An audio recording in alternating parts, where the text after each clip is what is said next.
TikTok is built on noise, the relentless, vibrant, digital clamor of millions of voices competing for fleeting attention. It's a global arena designed to abhor a vacuum, where silence is the ultimate sign of digital death. But in the late spring of 2021, that constant, frantic hum was pierced by something far more chilling. A silence so sudden and absolute it became impossible for millions to ignore. A single creator's account, one that had been alive with infectious energy and light, went dark overnight. And her final video wasn't a goodbye or a prank. It was a desperate, visceral warning, a cry for help expertly disguised as everyday content. Before I proceed with the story, hit the subscribe button to join the community, and then drop a comment right now telling us what city you're watching from. Let's see how globally this digital silence has traveled. 19-year-old Lila James didn't just log off, she vanished. Her phone went silent, her location froze, and her physical presence evaporated from her home as cleanly as her image had vanished from the servers. In the deafening echo of her absence, millions of followers from across the globe began to ask the same terrifying, collective question: what happened to Lila? The world that had celebrated her voice was now left haunted by its abrupt, inexplicable end. Lila James wasn't the biggest star on TikTok, but she was arguably the most essential. She was firmly on the path to stardom, a high school junior whose natural charm and accessibility had quickly amassed over 500,000 dedicated followers. Her content was a carefully managed blend of trending dance routines and, most importantly, the raw, late-night live streams where she dropped the filter and spoke candidly about the soul-crushing pressure to maintain relevance. She often joked about the exhaustion of perpetually chasing the next trend, but beneath the humor, there was a palpable stress, the weight of performing her life for an audience who never truly went away. Her audience adored her precisely because she made them feel seen. She was genuine, quirky, and always made time to respond to comments, making strangers feel like they mattered. To her mother, Sandra James, the fame was a source of constant, gnawing worry. Sandra saw the brutal long hours under the ring lights, the chronic exhaustion, and the profound invasiveness of the platform. More disturbingly, she worried about the malicious trolls and the strange, deeply unsettling messages that sometimes came late at night, messages that felt less like admiration and more like proprietary claims on her daughter's time and attention. Lila's lifelong anchor was her best friend, Maya Chun. Maya had known Lila since middle school and was a fixture in her videos.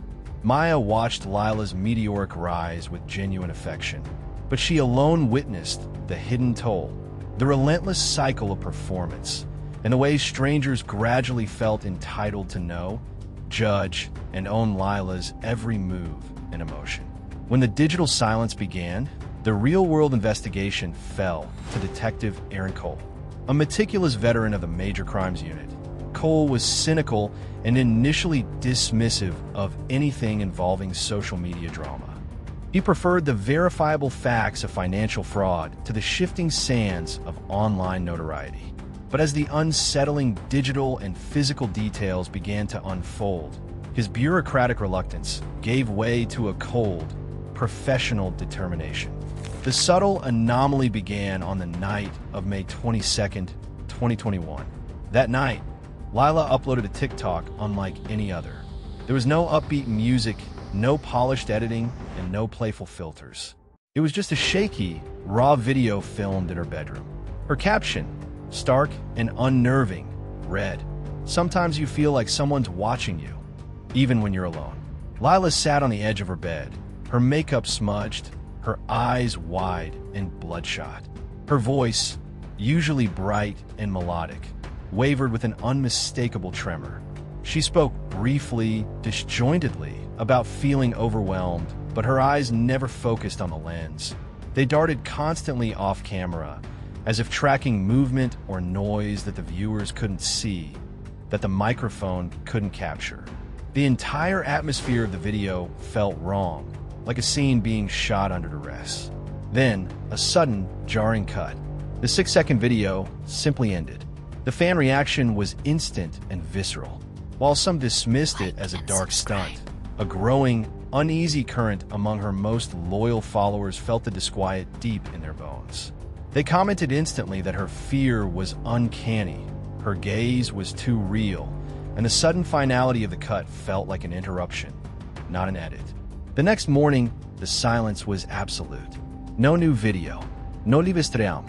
By the third day, the hashtag #FindLilaJames trended globally, a collective digital panic fueled by that shared, uncanny feeling that something was gravely wrong.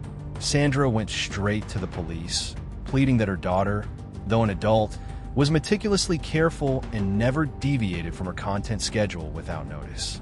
Detective Cole initially echoed the police indifference, but after forcing himself to watch the final TikTok, he felt the same spike of dread. The way she scanned the darkness beyond the frame confirmed his fears. This was not a planned break. This was a digital distress signal. Cole's investigation began with the data. Lila's phone records showed her last outgoing call was to Maya Chun at 11:57 p.m. on May 22nd, lasting only 59 seconds. She was absolutely panicked, Maya recalled, shaken. She kept whispering that someone was outside her window, that she saw a shape moving in the backyard.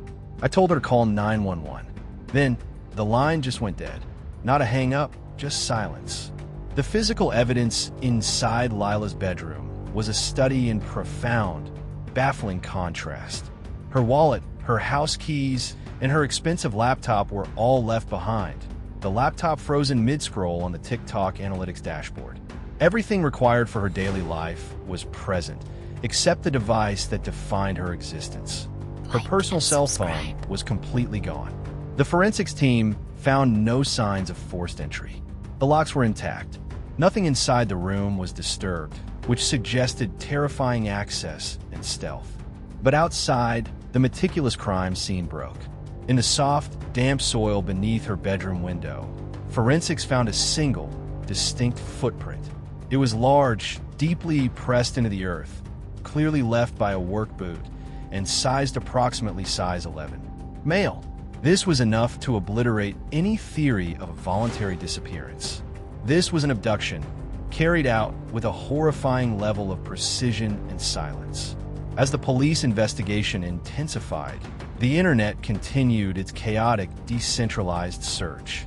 True crime channels obsessed over the 6-second clip. Fans noticed one tiny but crucial detail. Lila was wearing her silver bracelet with a heart charm, a gift from Maya. But in one low-resolution frame, the metal looked unnaturally twisted, as though her wrist had been forcefully grasped or pulled.